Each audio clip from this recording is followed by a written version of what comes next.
La série Camon Vent a un bon design, c'est magique. La nuit comme le jour, prenez des photos de qualité, spécialement avec Camon Vent grâce à son appareil photo grand angle des 108 mégapixels. Prenez des photos dans tout angle et de tout genre. Ainsi, à travers la promotion longue et belle de Techno, dès aujourd'hui, achetez n'importe quelle série Camon Vent et recevez une réduction jusqu'à 10 $. Puis participez au tirage au sort le 3 juillet 2023 en direct sur RTN Kabukavu, Hope Channel TV Goma et Moto TV de Butembo pour recevoir des réfrigérateurs, des écrans flat et autres. Techno n'arrête à rien.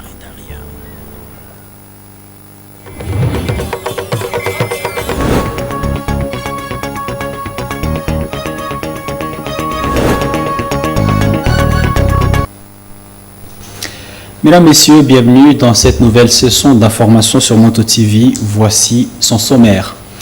Retentissement des coups de balles en ville de Butembo. Les services de sécurité indiquent avoir fait face à plusieurs situations d'insécurité simultanées la nuit de lundi 10 juillet. La police indique avoir capturé 5 présumés Maïmaï dans une opération de bouclage. Processus électoral à la République démocratique du Congo, la CENI rejette les propositions des opposants exigeant un deuxième audit du fichier électoral suite à plusieurs irrégularités soulevées. La Commission électorale nationale indépendante CENI indique que ce processus risquerait de l'éloigner de ses priorités. Voilà tout pour les titres.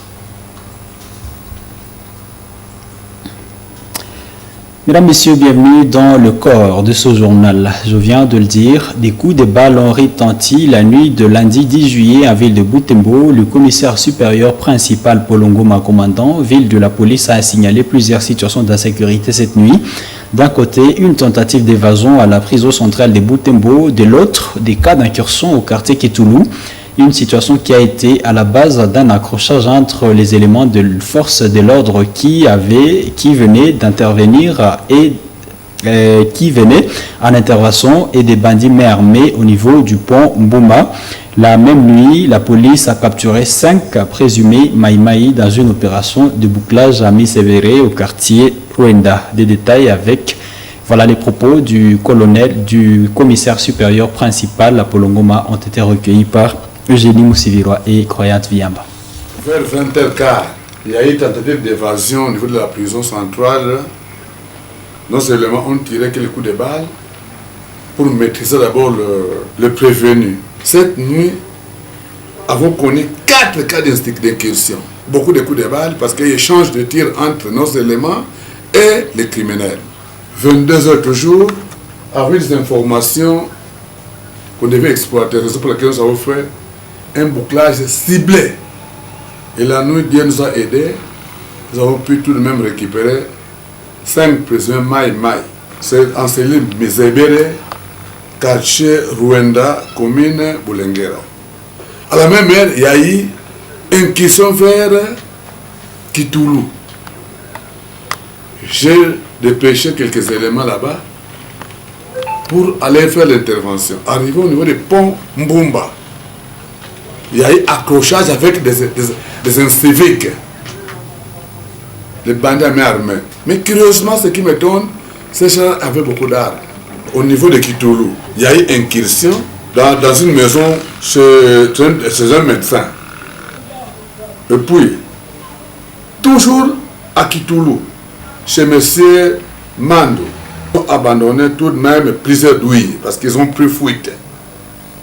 Il y a eu aussi une incursion des voleurs à main armée. Toujours vers Kitoulou, mais à l'hôpital anglican. Ils ont pris, la personne qui était blessée a été d'office transférée à l'hôpital anglican. Son état de santé est hors danger. Vous comprenez qu'à Kitoulou, on a connu 3 cas d'incursion. Un cas d'incursion au niveau de la commune de Kimemi, précisément au quartier Lumumba. C'est le Fatouma. Ce groupe-là opérait avec armes à feu et armes blanches. Et ils ont même blessé l'enfant de ce papa au nom de Sia Mwasi Paluku. Ils l'ont blessé par machette.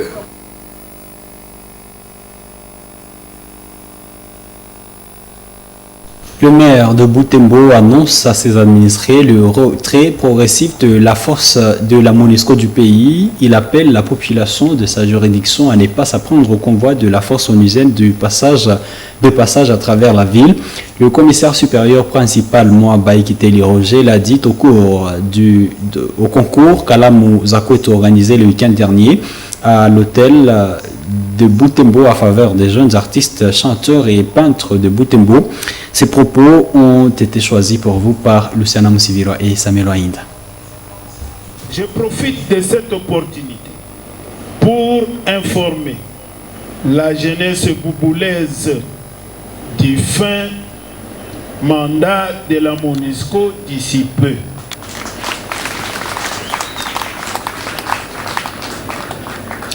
Un atelier irrélatif a été organisé à Goma le 15 juin 2023, à l'instar d'autres provinces de la République démocratique du Congo, sachant qu'en ce qui concerne les provinces du Nord Kivu, du Sud Kivu et de l'Ituri, le départ des contingents de la MONUSCO doit être progressif et civilisé. C'est pourquoi j'appelle à tout un chacun de pouvoir intérioriser cette donne. Ce n'est pas vous, ce n'est pas moi qui avez demandé que la MONUSCO vienne ici. Ils font partie de la communauté internationale dont nous sommes membres.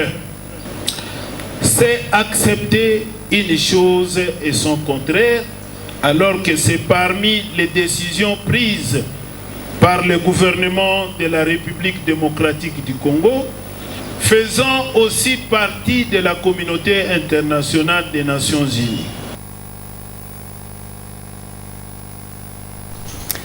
L'association des consommateurs de l'eau et de l'électricité, section de Butembo, continue à exiger du parquet des pénalités à l'égard de la société Énergie du Nord Kivu ENK pour des dégâts enregistrés par le délestage du courant électrique. Cette société regrette que rien n'ait changé malgré les indignations de la population face aux coupures intempestives du courant ENK.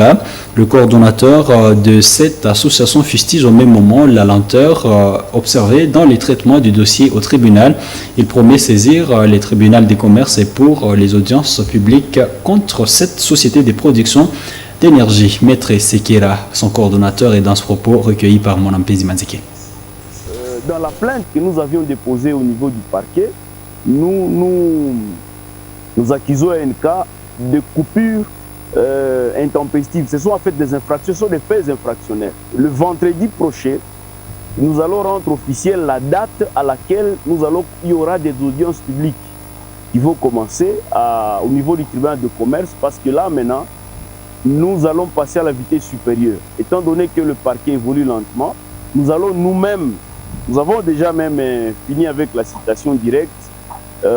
Aujourd'hui, en principe, nous devons l'introduire au niveau du tribunal de commerce pour solliciter que ENK soit condamné pour les infractions qu'elle est en train de commettre. Ses responsables vont être condamnés pénalement à des peines, soit de servitude pénale, soit à des peines d'amende pour toutes les infractions qu'ils commettent. Le parquet ne fait pas sortir des jugements, mais au niveau du tribunal, si on a un jugement qui condamne par exemple l'ENK à ne plus faire payer l'électricité, dès que le jugement sort, à ce moment-là, il ne va plus faire payer le compteur. Et il faut le condamner aussi, notamment à rembourser aussi l'argent qu'ils ont eu à percevoir, que les responsables de l'ENK ont eu à percevoir indûment. À Butembo, les carrières d'extraction des graviers constituent de plus en plus un risque pour les habitants des cellules Mabo Noevoira au quartier Kamesimbonzo, commune Boulenguira. L'extraction du gravier est une activité pratiquée par des habitants de ces deux cellules qui abandonnent des trous au risque et péril des enfants et des voisins, voire des passants. Les week-ends derniers, une femme de plus de 50 ans a péri dans un éboulement de terre dû à cette extraction du gravier. Gérard Mourifou pour des détails dans ce reportage. Dans les cellules Buhira et Mawono, au quartier Kamesimbonzo, l'on extrait du gravier, une activité qui fait la grande occupation de nombreux habitants de la place. Mohindo réparateur, habitant de Mawono, était rescapé d'un éboulement de terre qui a coûté la vie à une personne le week-end dernier. Lui et ses compagnons extraits du gravier lorsqu'il s'est sauvé englouti dans une carrière. Ces derniers et un autre monsieur ont été sauvés de justesse pendant que Kaswera Kisonia a perdu sa vie. Nous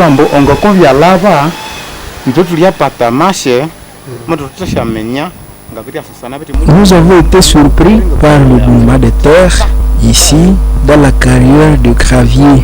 J'ai la difficulté de relater la situation parce que moi et mes deux compagnons, nous avons été couverts par du gravier. Cet éboulement a causé la mort de Marie-Rose qui était à mon côté. J'ai été blessé par des pierres. J'ai eu la vie grâce à l'intervention de ceux qui étaient avec nous. Je n'ai plus de problème et je suis guéri, à part le choc. Que Dieu soit loué.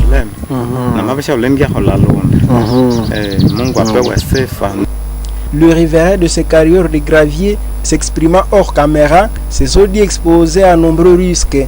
Il recommande aux extracteurs de gravier de couvrir des trous qu'ils creusent pour prévenir la population du danger. Prenons la page sécuritaire à présent dans cette édition. Abdou Machirika, un chef terroriste EDF MTM, a été neutralisé par l'armée de la République démocratique du Congo FARDC, appuyée par l'armée ougandaise dimanche 9 juillet dernier. Celui-ci a été capturé dans un champ à la recherche de la nourriture. Renseigne le porte-parole des opérations Sokola 1, le capitaine Anthony Mwalushaï. À l'en croire, ces terroristes est parmi les commanditaires des massacres des populations de Maboya et Kabasha, deux localités attaquées en 2022 sur la route Butembo-Beni. Suivez Anthony Mwalushaï, le porte-parole des opérations Sokola 1, dans cette interview téléphonique avec Nelly Moyeshali. Les forces armées de la République démocratique du Congo, avec le soutien de l'armée ougandaise, ont réussi à neutraliser un des chefs de terroristes djihadistes de forces démocratiques et alliés à MTM. Il s'agit de M. Abdul Mashirika, de nationalité tanzanienne et proche du Che Chalamanda, auteur de massacres en 2022 de d'autres paisibles populations dans les localités de Maboya et Kabasha sur la route Beni-Butembo. Ce chef de terroristes ADF-MTM a été neutralisé au cours d'un affrontement sur le long de la rivière Talia. Nous sommes dans le secteur de Rwenzori. Il faut dire que pour l'instant, les opérations continuent entre l'armée républicaine FARDC avec son partenaire UPDF dans l'ensemble du secteur de Rwenzori pour mettre fin à ces mouvements terroristes d'ADF-MTM. Il faut dire que toujours dans la même nuit du dimanche à ce lundi 10 juillet 2023, un militaire des forces armées de la République démocratique du Congo a réussi à neutraliser 3 combattants Maïmaï du groupe Baraka. Les forces armées congolaises de l'Ituri ont reçu un appui financier de 100 000 $ américains de la part de l'Assemblée nationale. Cette enveloppe a été remise au gouverneur militaire de cette province, le lieutenant-général Luboya Kassamadjoni, le lundi 10 juillet par le caucus des députés de l'Ituri. Ces derniers ont encouragé l'exécutif provincial à aller jusqu'au bout avec les opérations militaires en cours dans cette province pour mettre hors d'état de nuire les groupes négatifs semant terreur dans la population. Un reportage de la presse du gouvernorat de l'Ituri. C'est un soutien de plus et un confort moral au FARDC engagé au front dans les provinces de l'Ituri et du Nord Kivu, qui mènent un combat acharné contre les groupes armés locaux et étrangers à l'est de la RDC, dont l'objectif est le rétablissement de la paix. Le représentant du peuple engagé et soucieux d'accompagner le FARDC jusqu'à la victoire finale contre les forces négatives ont remis officiellement ce lundi 10 juillet 2023 une bagatelle somme de 100 000 $ américains au gouverneur militaire et commandant des opérations en Ituri à travers les caucus de parlementaires de cette province au nom du président de l'Assemblée nationale. Nous étions aussi mandatés par l'Assemblée nationale pour venir déposer la contribution de l'Assemblée nationale à l'ordre de 100 000 $ pour soutenir les militaires qui sont en train de se battre contre les groupes armés locaux et les groupes armés étrangers, les ADF. Cette dotation s'inscrit dans le cadre de la mobilisation générale lancée par le chef de l'État Félix Antoine Tshisekedi Tshilombo et saluée par le lieutenant général Luboyanka Shomadjouni. Nous avons eu 100 000 $ du Parlement et les 100 000 $ dont une partie sera remise au commandant région pour l'achat des vivres de nos militaires qui sont dans les opérations. Et vraiment nous tenons à remercier le président Mbosso. Vraiment merci de tout cœur et vraiment il va voir le travail que nos hommes sont en train de faire sur terrain. Par ailleurs, l'honorable Jean-Claude Traza se félicite de l'amélioration de la situation sécuritaire et de l'élan du développement enregistré sous l'état de siège. Nous saluons les efforts du gouverneur dans cet aspect infrastructure dans la ville. Sur les plans sécuritaires, il y a une évolution positive. C'est comme ça que nous avons demandé au gouverneur de maintenir cet élan sur les plans sécuritaires. Le président de la Commission électorale nationale indépendante, CENI, Denis Kadima, a reçu la semaine dernière les opposants afin d'échanger sur le processus électoral. Ces derniers ont exigé un deuxième audit du fichier électoral suite à plusieurs irrégularités qu'ils ont soulevées. Une proposition rejetée par la CENI, faute du temps, motivant que ce processus risquerait d'éloigner la CENI de ses priorités. Trouvez des détails dans ce récit de Isabelle Wangaïmouka. C'est dans l'après-midi de lundi 10 juillet que la Commission électorale nationale indépendante CENI a publié ses communiqués. Dans cette correspondance, la centrale électorale dit ne pas être disposée à refaire l'audit du fichier électoral qui, selon elle, jettera l'opprobre sur le déroulement du processus électoral. L'audit externe du fichier électoral ne constitue pas en soi une exigence légale et moins encore réglementaire dans le contexte de la RDC. Cet audit est plutôt une activité calendaire qui fait partie des bonnes pratiques reprises dans les plans stratégiques de la centrale électorale en vue de répondre aux soucis de transparence dans la constitution du fichier électoral et de toutes les autres opérations. C'est de plein gré que la CENI s'y est soumise, rappelle-t-elle. En parallèle, la CENI promet de publier, selon les prescrits de la loi, sur son site internet, la liste des électeurs où les parties prenantes pourront procéder à tout type d'opération de contrôle et ou d'audit. À quelques mois de la tenue des élections, diligenter une nouvelle mission d'audit externe du fichier électoral risquerait d'éloigner la CENI de ses priorités courantes et prochaines qui se focalisent sur les étapes devant conduire l'organisation effective et dans les délais des scrutins du 20 décembre 2023. Fermée sur ces points, la plénière de la CENI dit avoir noté et reconnu légitime les plaintes relatives à une série de cartes d'électeurs dont les écrits portant sur l'identité et certaines données disparaissent au fil des jours.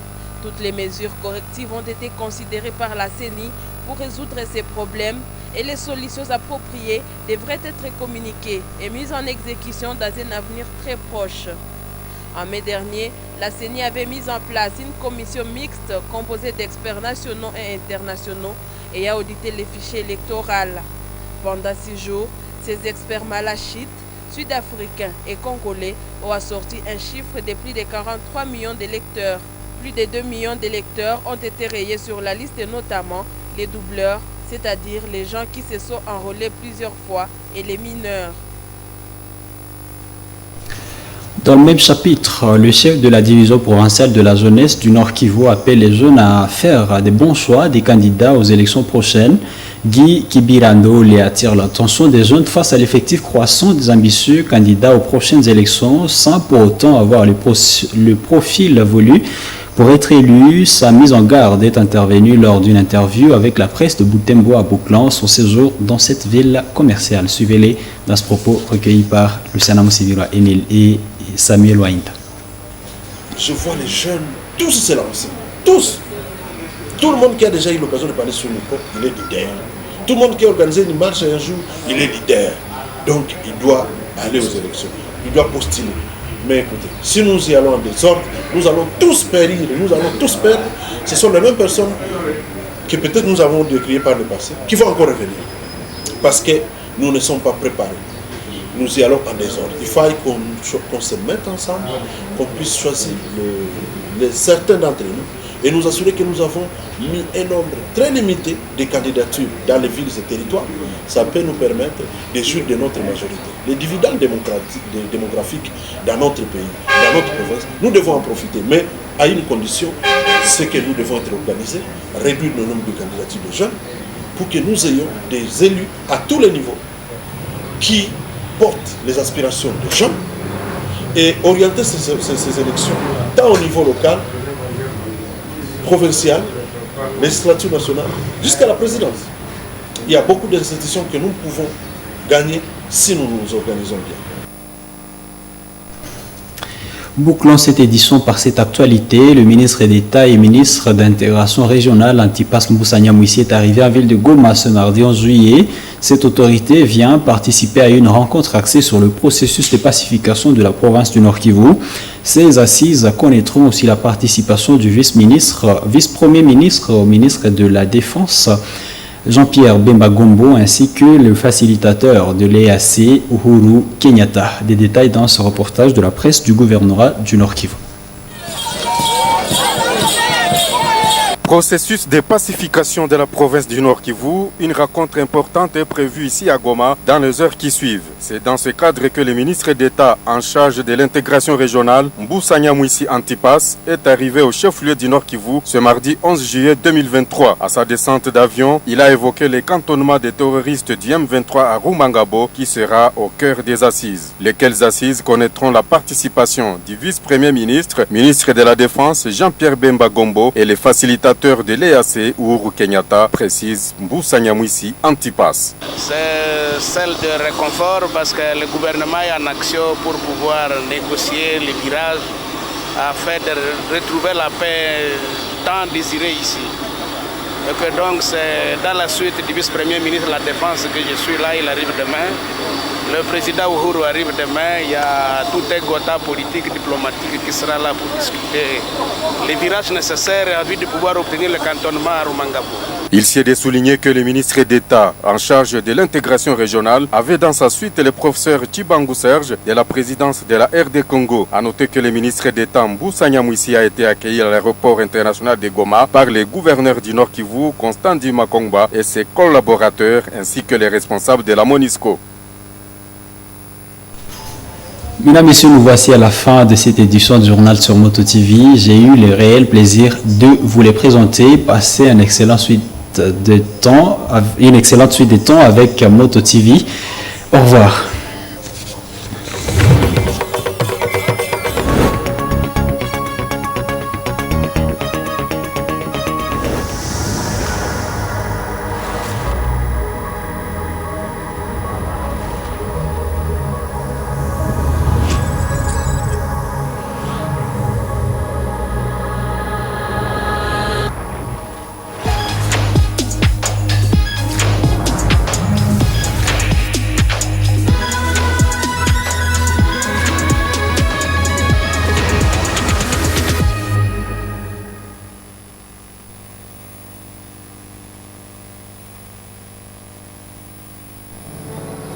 La série Camon Van a un bon design, c'est magique.